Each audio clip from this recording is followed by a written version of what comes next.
So I thought I'd comment on this discussion with conference report and Puro and there that on God as a feeling. Um, particularly, I'd like to respond to Puro, who notes the feeling of spirituality, which he considers a positive thing, though he says it can take pathological forms.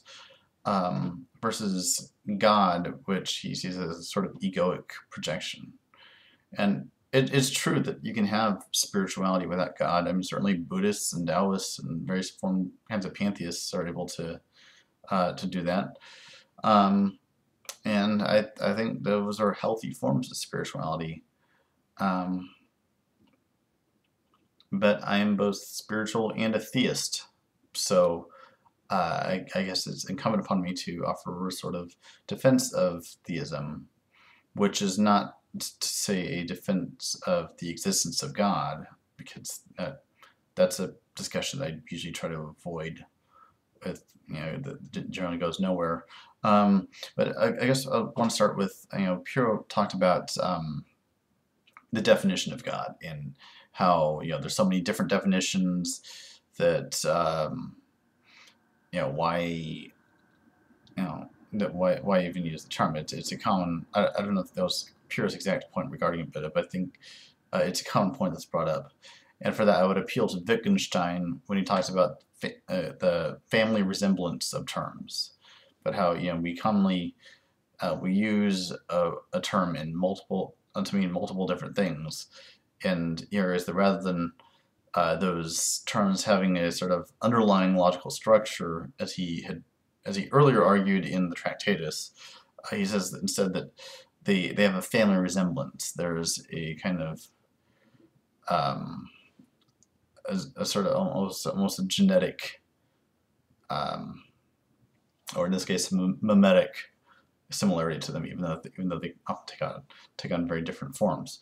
As that's why I can talk about God and have a very different idea of God than Pat Robertson, but still you have us be talking about the same concept, just with very different terms. It's so God even so there's still a kind of connotation to that term when either of us uses that term, even though we mean very different things by it. And I guess I want to say, one common expression, which often seems vague and meaningless to people, but which I think holds a lot of power, is the phrase that God is love. I sympathize with this view very much. I mean, certainly, I would kind of identify God with Eros, with the sort of upward progression of the universe, and and also the sort of sense of compassion, love. A lot of mystical experiences people have, and I've had experiences like this too, involve a sort of oceanic feeling of bliss and melting into this sea of infinite love and feeling the heartbeat of the universe. That's a very powerful feeling, and that is it definitely informs my view of God. But I also think you can have an experience like that and not talk about it as God. So, in terms of differentiating the feeling of God, the concept of God, from spirituality writ large, I would say rather than God as love, I would say that God is hope. And I'll have to unpack this a little bit. So the problem of evil is one of the biggest debates in theology, and I think it's probably the biggest problem in theology. I mean, I think it's not. It's I think pretty easy to adapt theology to evolution and all these scientific discoveries, but the problem of evil has always been one of the most damning things for theology. Yeah, and I do think that it's ultimately an impossible task to defend the view of God that is simultaneously omniscient, omnipotent, and omnibenevolent. Most people who do it tend to appeal to either free will, they say that, oh, it's better that God allow us to have free will, and we do evil to each other. And then there's others who will say that, according to the divine plan, there's a long-term purpose to this, so that even though this suffering seems horrible now, it's actually good long-term. And I think there's some truth to that, except that it's not that the future good justifies the present evil. I don't believe that. I think that the Holocaust was wrong, even if good things come out of it. So I think you have to discard one of those three attributes. What I find interesting is that Calvinism discards the omnibenevolent part of it. They think God is all-knowing and all-powerful, but that he hates most people except for the elect who he loves and will save, while they go neater to the rest of us as we're burning in hell. I always found this a very unappealing theology, although there's a certain consistency to it, and so I wouldn't argue that it's not rational in some respects. But for me, I follow the idea of what's called process theology, which discards the omnipotent part of that equation. It says that God's power is persuasive rather than coercive. God offers us possibilities for transcendence, and we can either accept or reject those possibilities. And this applies not just for human beings, but for every actual entity in the universe. So that the universe itself is subject to this kind of dangling carrot in front of it, so to speak. So I guess bring this back to the problem of evil and to get God as hope. What I would say is that God makes good out of the bad. It's the hope that God offers is the hope that all wrongs will be righted.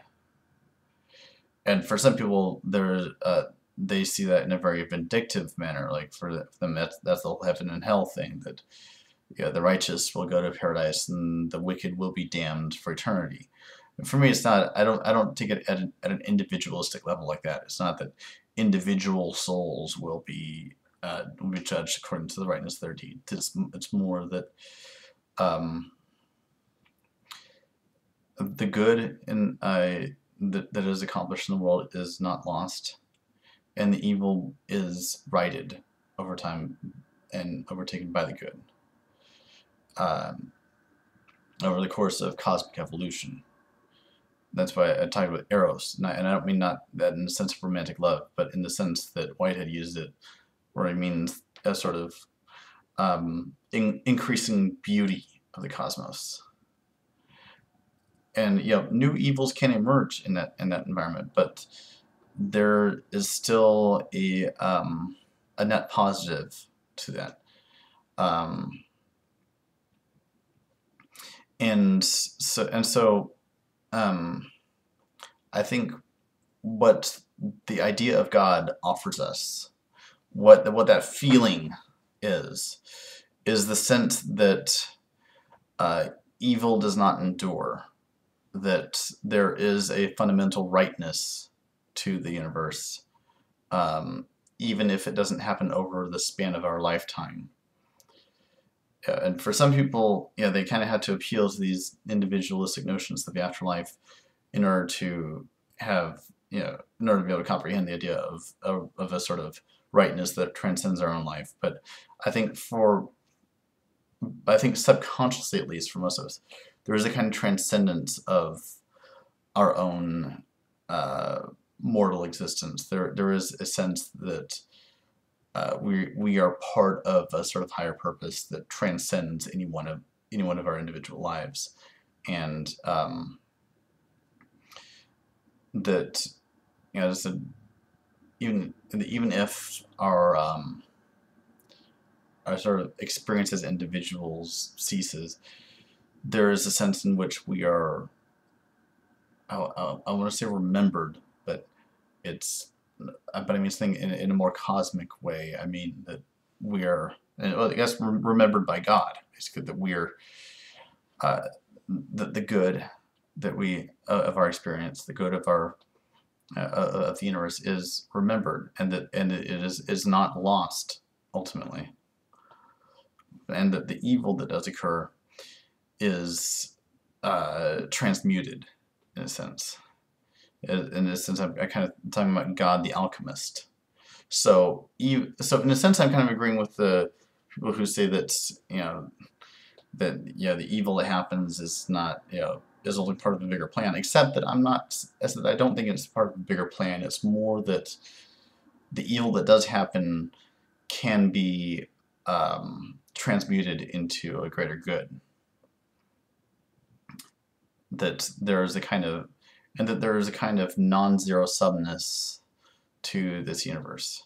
So I guess I would say that for me, the idea of God is inextricably linked with optimism, a sort of cosmic optimism about a sort of upward thrust of the universe, and the hope that comes with the sense that evil will be transcended, and the peace that comes with it. Whitehead talks a lot about peace, which is that inner knowing of the fundamental rightness of the universe, in the sense that nothing is lost. So I guess I'll leave it there for now. Peace.